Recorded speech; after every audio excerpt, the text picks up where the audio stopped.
What if the oldest mountains in America hid secrets so dark, so unexplainable, that even science struggles to explain them? These aren't urban legends, but true accounts, documented cases of people vanishing and encounters with cryptic creatures, each one more disturbing than the last. Some stories leave behind details that haunt investigators for decades, like the woman who disappeared with her tools arranged in a pattern no one could explain. By the time this video ends, you'll be questioning what's really hiding in the Appalachian wilderness and why it feels like something there is waiting for you. Some mysteries refuse to stay buried. Among the most unsettling cases to come out of the Appalachian wilderness is the disappearance of Mary Shepherd. Mary wasn't just another hiker lost to the backcountry. She was a respected botanist, known for her meticulous methods and deep knowledge of rare mountain flora. In October of 1987, she set out for a 3-day survey in the Silver Run region of West Virginia, a stretch of dense forest and hidden valleys that had long drawn her attention. Her goal was to document rare plants and possibly confirm the existence of a rumored new subspecies of mountain orchid. Mary was no stranger to isolation or risk. Colleagues described her as fearless and extraordinarily dedicated to her work. On October 19, 1987, Mary's routine evening check-in over satellite radio took a sharp turn. Her initial transmissions had been clear and systematic, but that night, the recording captured something else. Rapid breathing, the sound of fabric tearing, and then a series of guttural noises not easily attributed to any known animal. The most disturbing part, a voice, or something like it, speaking in a language that baffled linguistic experts from 3 universities. What could speak in a language no expert could identify? The transmission ended abruptly, and Mary was never heard from again. Hundreds of searchers, helicopters, and heat-sensing technology swept the Silver Run wilderness in the days that followed. It was nearly 2 weeks before they found anything, a clearing deep in the woods, far from her last known coordinates. Mary's research equipment was arranged with unnerving precision. Her GPS device, satellite radio, and botanical collection kit placed in a careful pattern. Her backpack was open, her research notebook splayed out, and the writing inside grew erratic, the final entry scrawled in a shaky hand. Something is watching, not human, not animal. Forensic teams examined the site and found a chalky residue on her equipment. The labs called it an unknown organic compound, biological but unclassifiable. No animal tracks, no signs of struggle, and, most unsettling of all, an unnatural stillness hung over the area, as if even the birds had abandoned it. The residue was sent to multiple labs, but each returned inconclusive results, deepening the sense that whatever happened to Mary Shepherd was beyond ordinary explanation. Locals whispered about ancient guardians said to protect the most remote valleys, warning that some places in the mountains were never meant to be explored. Even years after Mary's disappearance, hikers reported strange phenomena in Silver Run. Voices echoing in unknown tongues, unexplained cold spots, and patches of forest where compasses spun and GPS devices failed. The sense of dread lingered, settling over the region like a fog. But the Appalachians have never been short on tales of the unknown. In the heart of these mountains, sometimes what's waiting in the shadows is far stranger and far more real than anyone wants to believe. In mid-November 1966, the quiet routines of Point Pleasant, West Virginia, were interrupted by something no one could explain. That night, 2 young couples, Roger and Linda Scarberry, and Steve and Mary Millette, were driving near the abandoned TNT plant on the edge of town.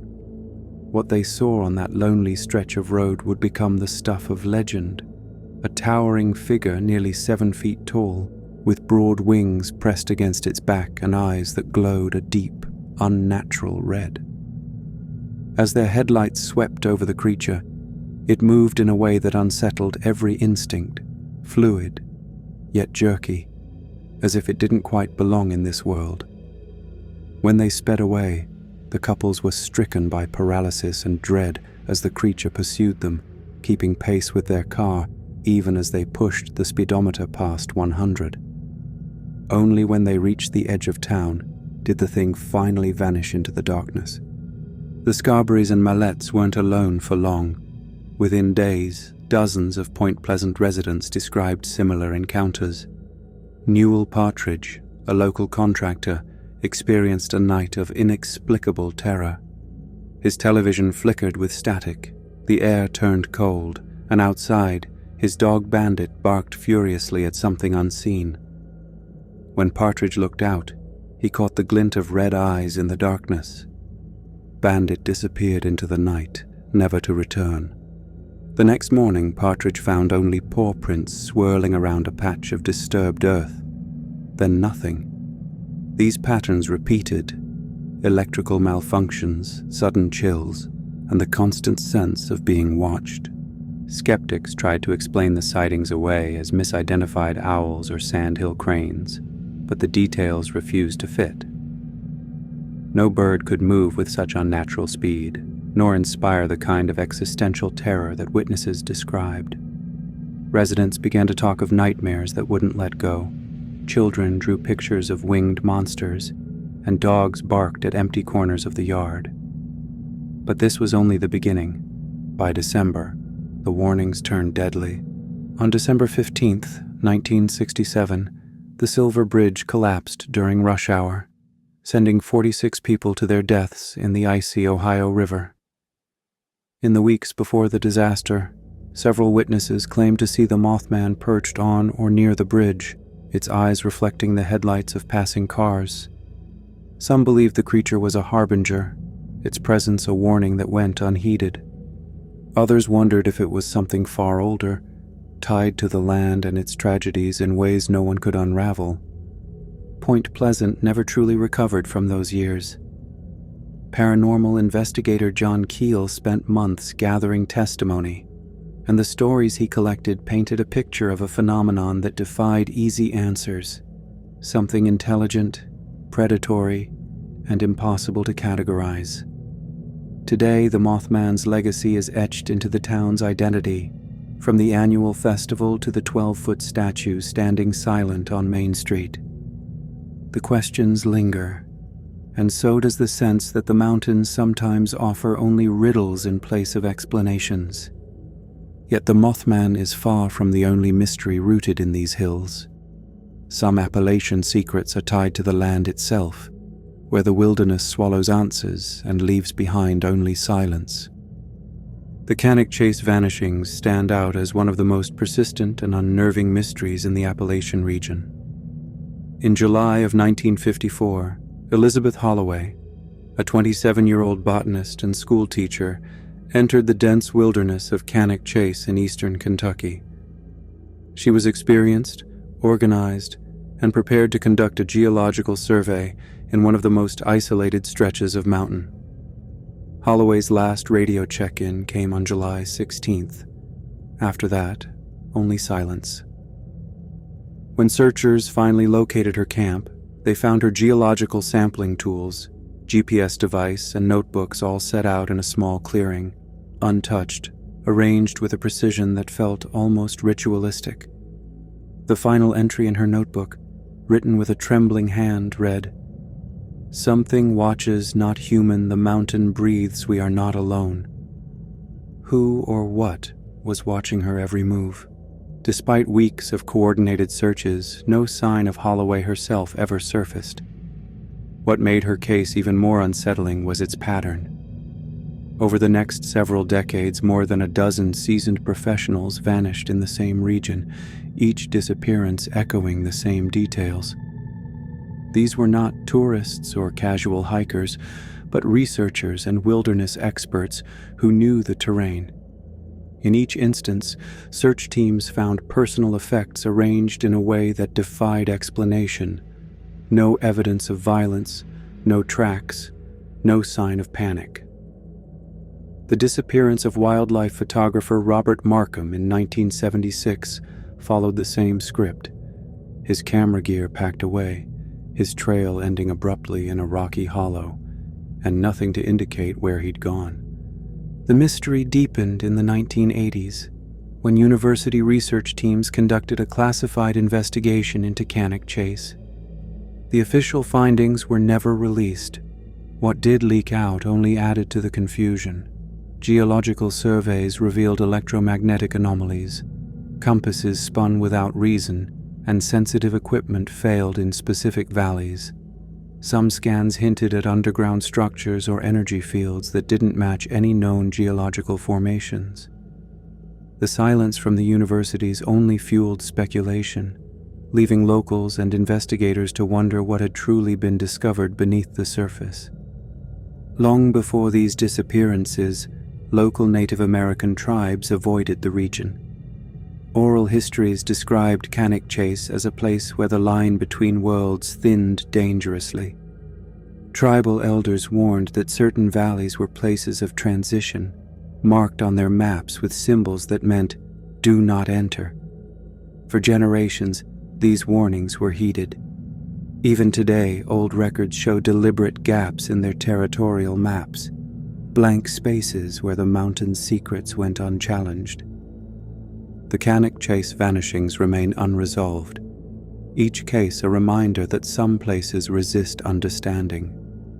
The missing are remembered in fragments, notes, abandoned camps, and the uneasy feeling that something in those woods is watching, waiting. And as the stories spread, so do the questions about what else might be stalking the remote valleys of eastern Kentucky, just beyond the reach of certainty.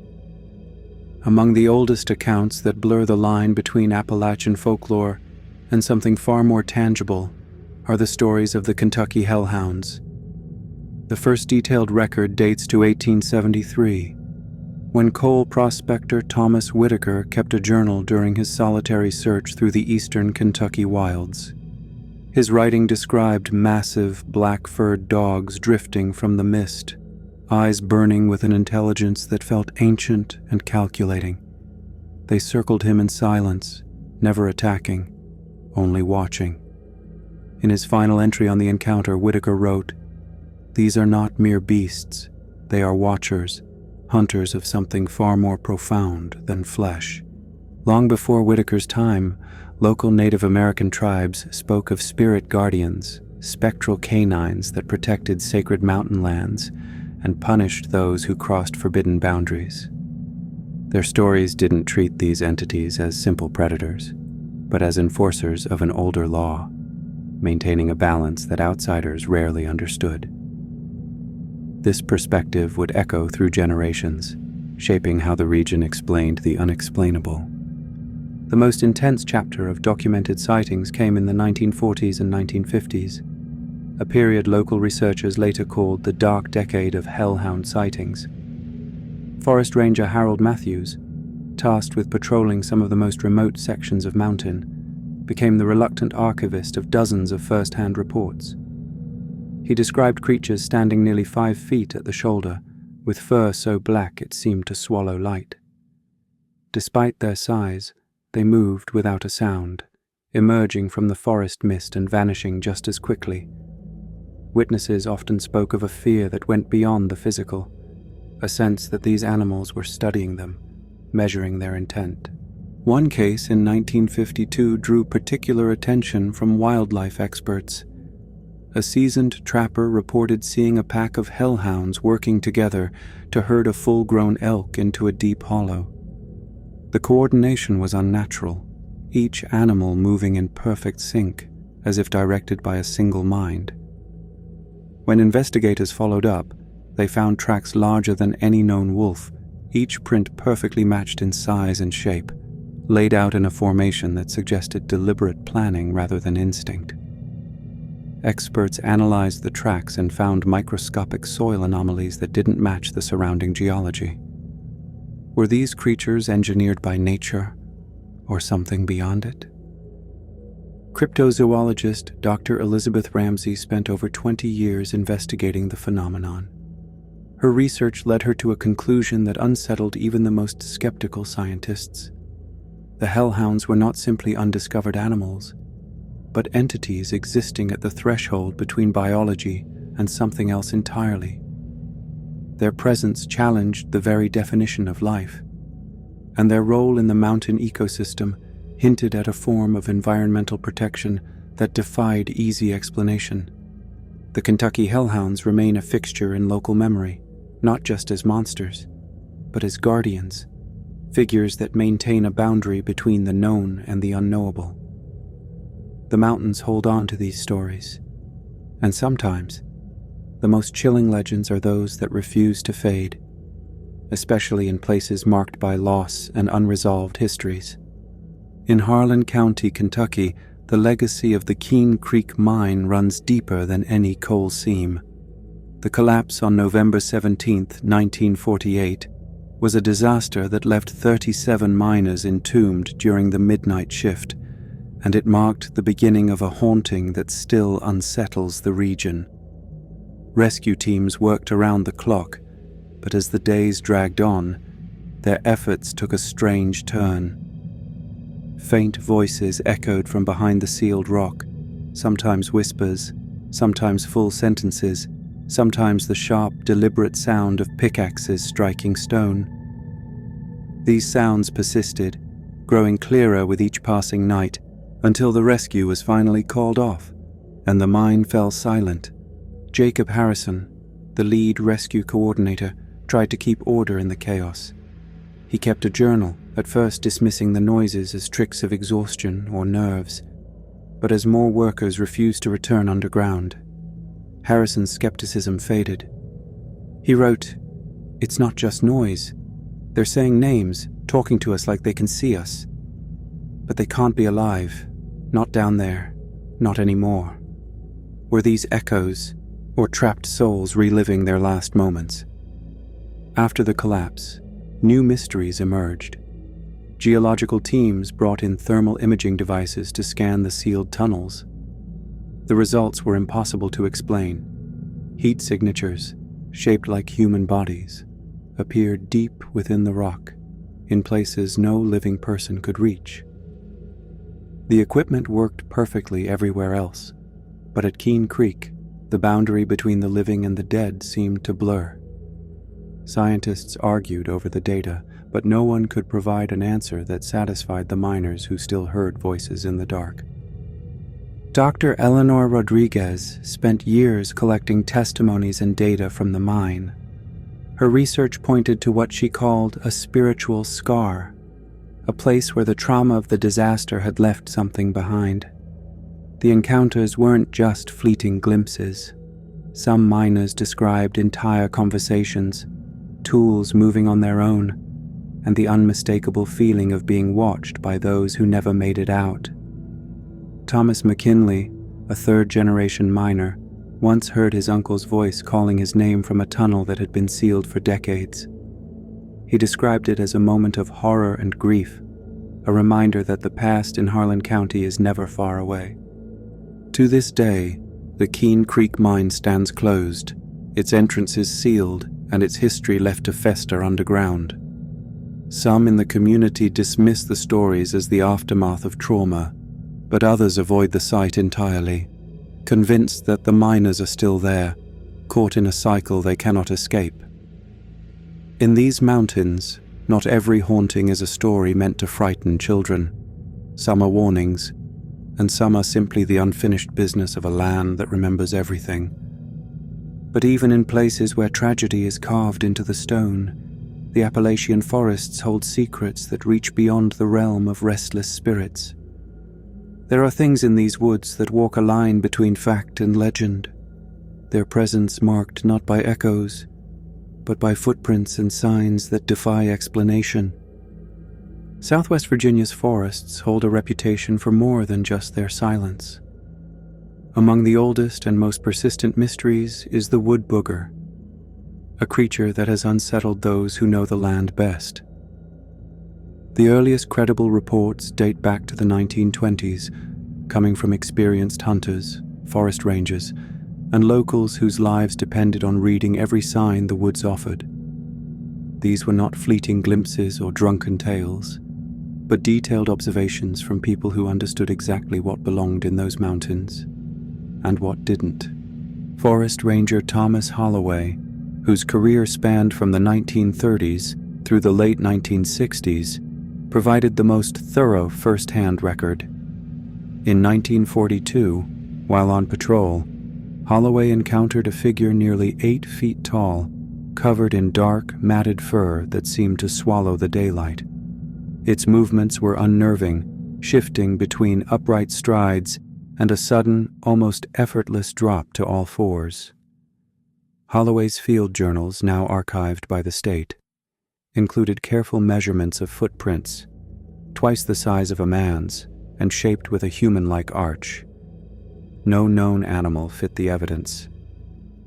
His notes described the creature's deliberate avoidance of people, but also its uncanny awareness, watching, waiting, and sometimes shadowing those who lingered too long in forgotten hollows. The pattern of encounters set the wood booger apart. Witnesses described not just a physical presence, but a sense of intelligence. The creature left behind signs of intentional activity, moved logs, stacked stones, and ground markers that suggested a language of territory. Dr. Elizabeth Ramsey, whose 30-year investigation drew on both fieldwork and forensic analysis, found hair samples at several sites. The genetic material refused classification, with markers that did not match any known mammal. Ramsey's research suggested the wood booger was not simply an undiscovered animal, but something that blurred the boundary between the natural and the inexplicable. Oral histories from the Cherokee and Shawnee tribes added another layer. Their stories spoke of mountain guardians, entities that protected sacred places, not as animals, but as spiritual forces. For them, encounters with the wood booger were warnings, not threats. Those who respected the land rarely faced harm. Those who disrespected it, or pushed too far, found themselves marked by fear, or vanished altogether. Even as technology advanced, the mystery deepened. Thermal cameras picked up heat signatures that vanished mid-frame. Audio recorders captured guttural sounds at frequencies outside normal animal communication. Some law enforcement and Forest Service records remain sealed, fueling speculation that the story is bigger than anyone admits. The wood booger stands as a reminder that some answers in Appalachia remain just out of reach. Its legend endures, not because of wild exaggeration, but because of the consistency of the details, the credibility of the witnesses, and the physical traces left behind. In a region where every shadow might hide a story, the line between cryptid and warning grows thin, and sometimes what the mountain keeps hidden is only a hint of what's still to come. The Silver Bridge disaster stands as one of the darkest moments in Appalachian history. On December 15, 1967, at precisely 5:04 p.m., the bridge connecting Point Pleasant, West Virginia and Gallipolis, Ohio, collapsed during rush hour, sending dozens of vehicles into the icy Ohio River. 46 lives were lost in a matter of seconds. The official explanation pointed to a single fractured eyebar, a piece of steel less than an inch thick, as the cause. But for the people of Point Pleasant, the physical failure was only part of the story. In the months leading up to the collapse, the air in town was thick with unease, as if everyone sensed that something was about to go terribly wrong.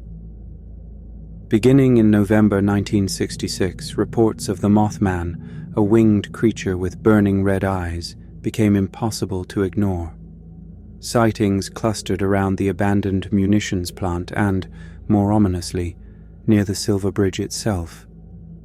Residents described not just fear, but a sense of being watched, of dread that seemed to settle over the town.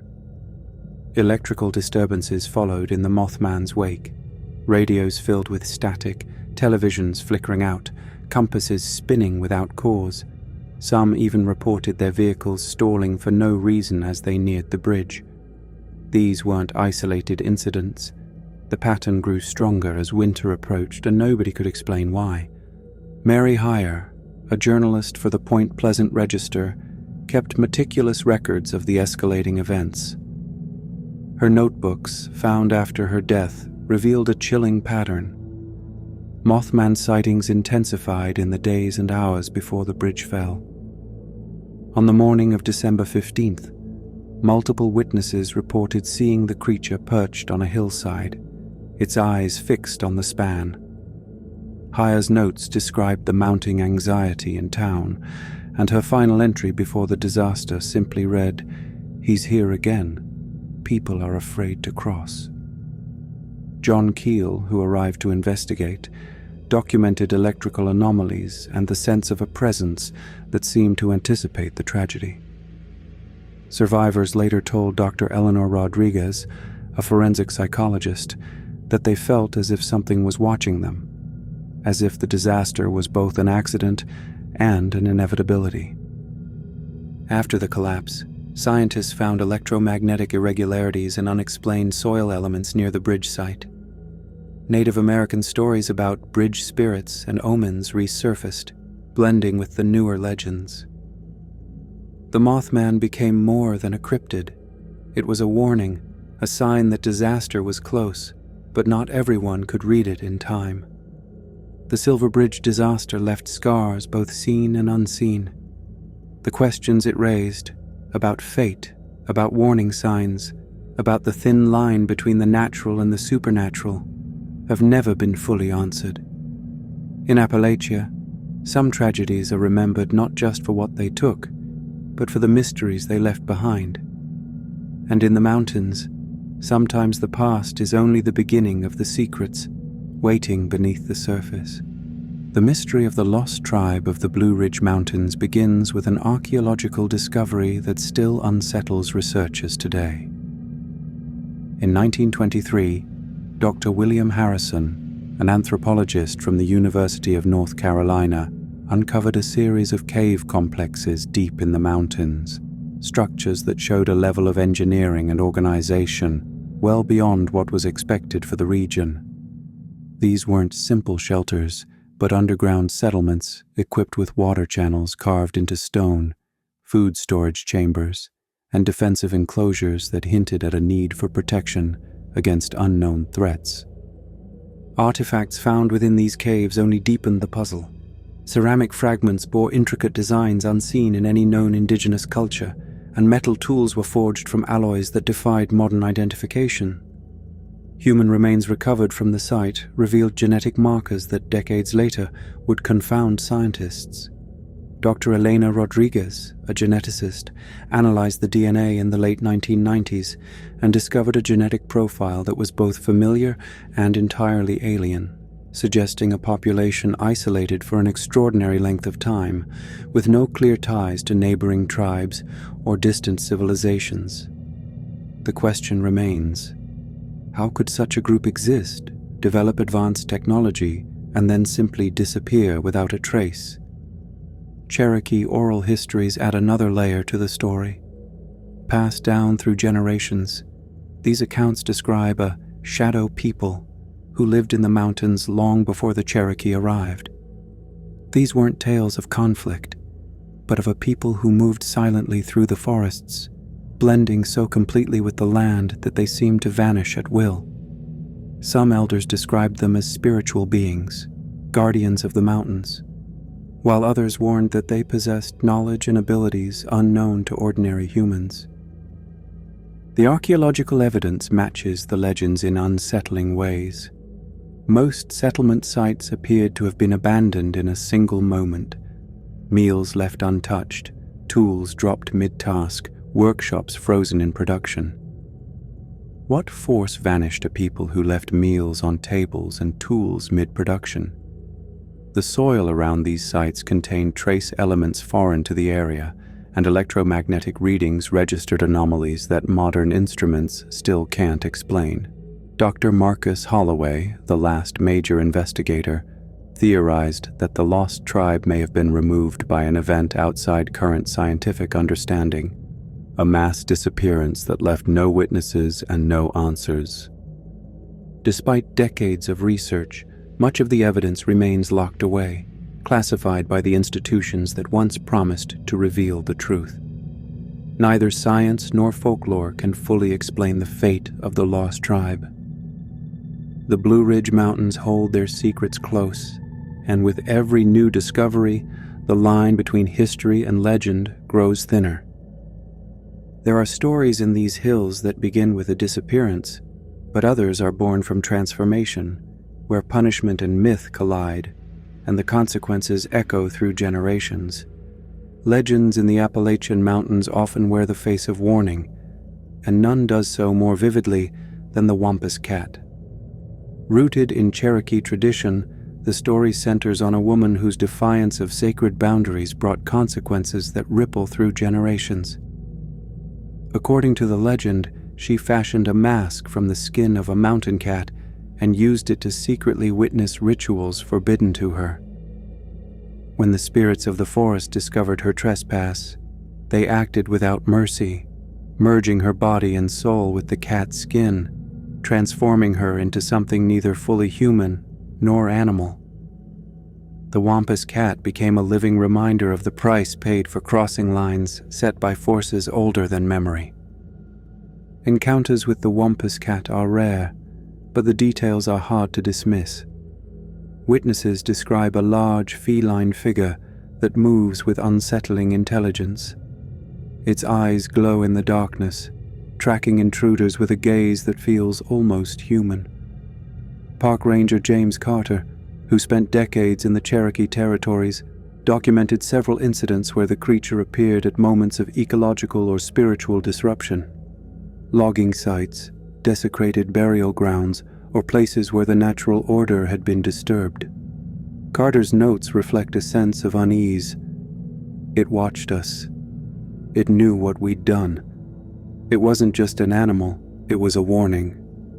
Physical evidence only deepens the mystery. Tracks found near reported sightings show a combination of feline pads and human-like digits. Hair samples collected from these sites have genetic markers that resist classification. Scientists note rapid adaptation, as if the creature changes in response to threats. Some researchers believe these findings point to a biological anomaly, but the Cherokee see something more.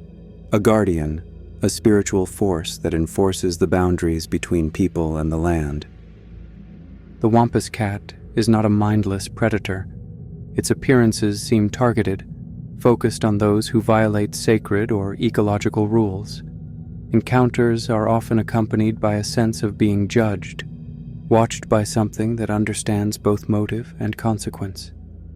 For local communities, the legend is less about fear and more about respect, a reminder that the mountains demand humility and that some boundaries exist for a reason. In the silence that follows a Wampus Cat encounter, the forest feels changed. The sense of being observed lingers, a quiet pressure that warns against further trespass. Not every threat in these mountains is visible, and some entities seem to know exactly what you fear most.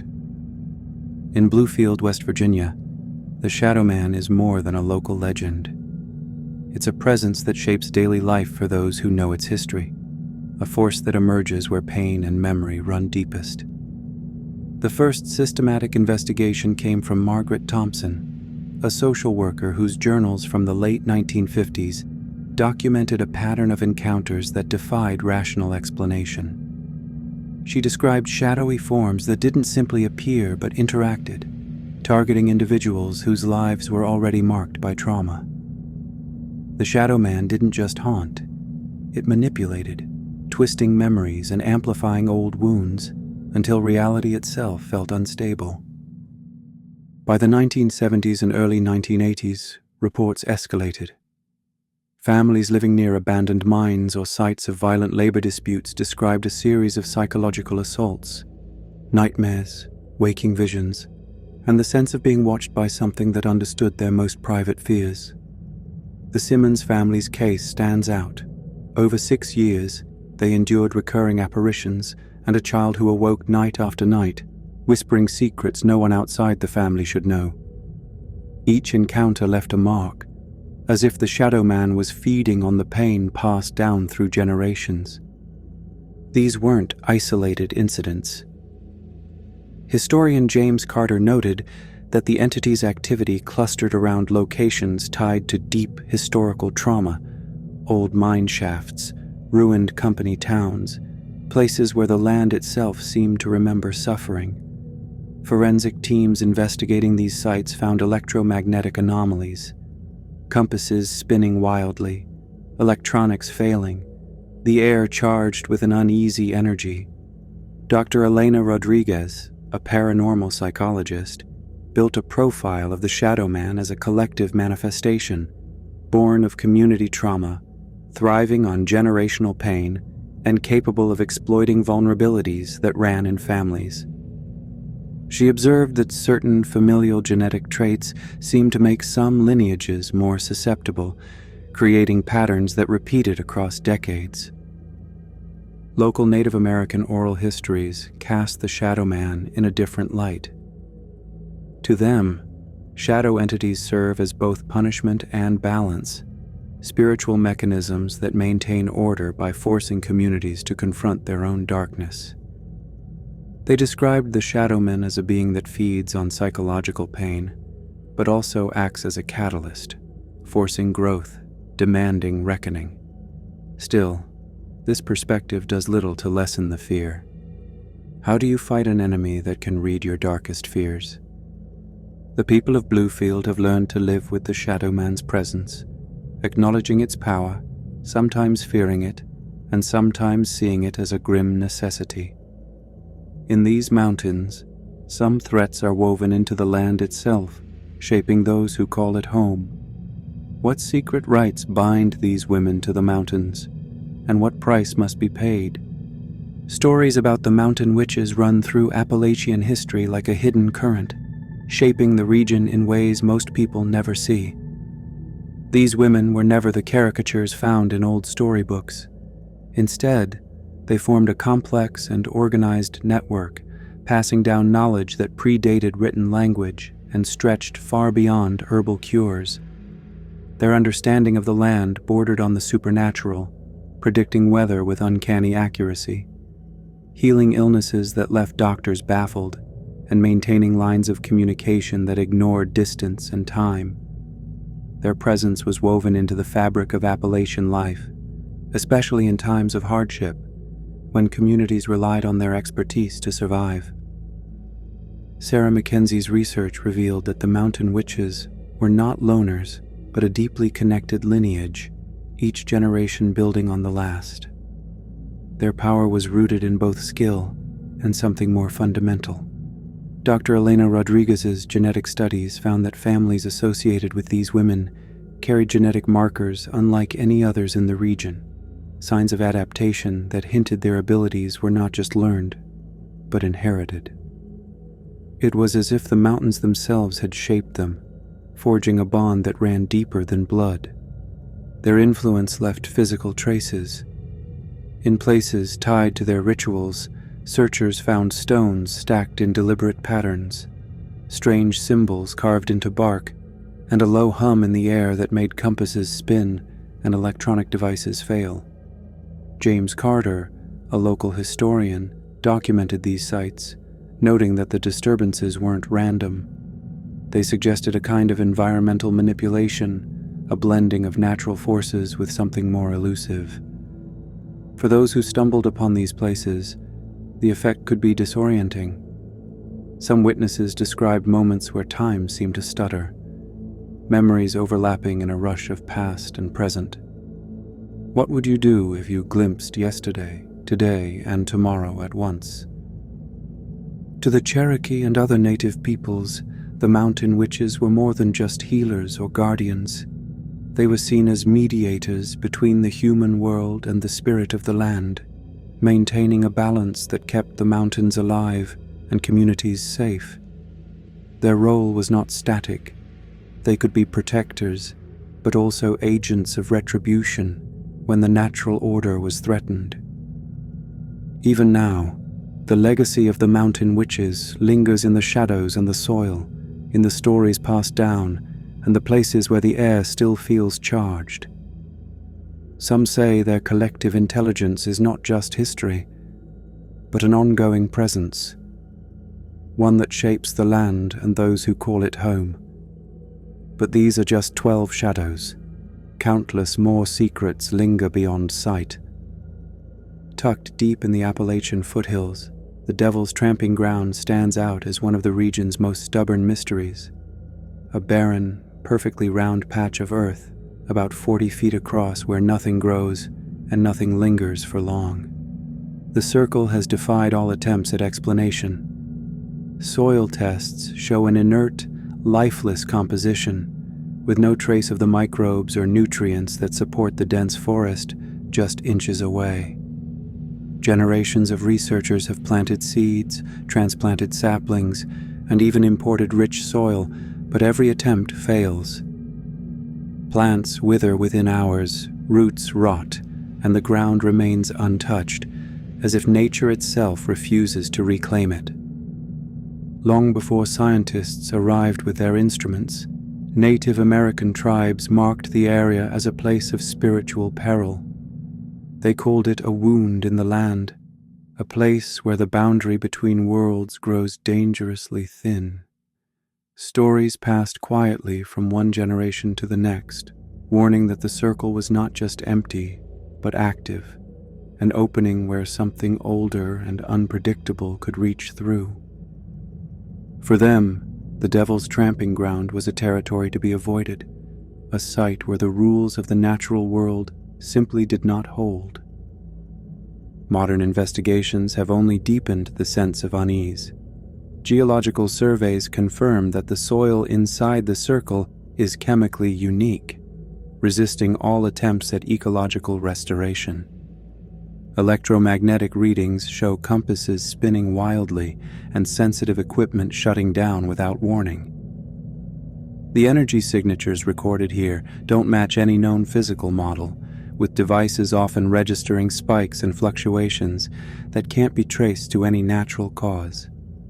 Some researchers, like James Carter, have noted that the anomalies seem to respond to human presence, as if the site itself is aware of intruders.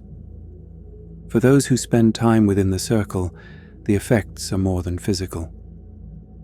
Witnesses describe a disorienting sense of timelessness, moments where past, present, and future feel indistinguishable, and reality itself seems to shift. Some report hearing voices, seeing fleeting shadows at the edge of their vision, or returning home with gaps in their memory. Folklore holds that the ground serves as a crossroads, a testing place where supernatural entities might briefly manifest, and where human consciousness can be stretched to its limits. Dr. Elena Rodriguez, who dedicated decades to studying the site, argued that the Devil's Tramping Ground acts as a kind of spiritual filter or boundary point between realms. Whether it is a gateway, a trap, or something else entirely, remains uncertain. What's clear is that the circle offers no easy answers, just the stark reminder that some places in the mountains are set apart, and that the unknown still has the power to shape what we believe is possible. The Appalachian landscape is filled with places like this, quiet, unsettling, and always watching. The Appalachian Mountains are more than ancient ridges. They are a living record of encounters that challenge everything we think we know. These mountains don't just remember, they respond. Every account, every unexplained disappearance, every chilling sighting proves that some forces in Appalachia refuse to be explained, and that's the darkest truth of all. Which of these stories unsettled you most? Tell us in the comments below. When you feel a chill under these ridges, remember, you're not alone. The mountains keep their secrets, but sometimes they let you feel just how close the unknown really is.